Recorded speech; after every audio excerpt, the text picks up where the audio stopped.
Executives joining companies are often asked to either sign employment agreements that can be very complex, that can cover a whole lot of different components of the compensation they receive, can have protections for what happens if there's a termination for cause or if the executive becomes disabled or otherwise unable to work. There can often be restrictive covenants in those agreements that restrict whether the executive can compete with the company, whether they can solicit clients or customers.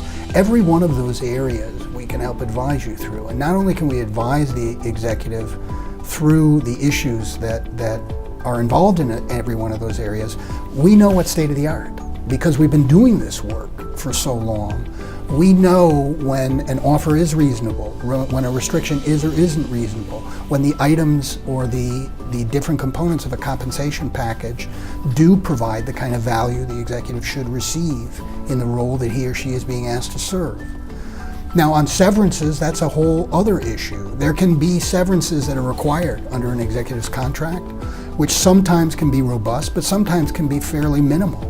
And they're being asked to release rights that they may have to pursue legal claims that we, after talking to them, believe have been violated or may have been violated. Most importantly, we can help an executive in that circumstance get real value for releasing that legal claim.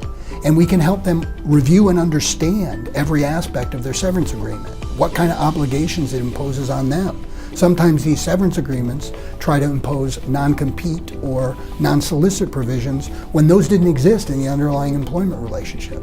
And we can help the executives understand that and, more importantly, get value for that if that's what they're being asked to do.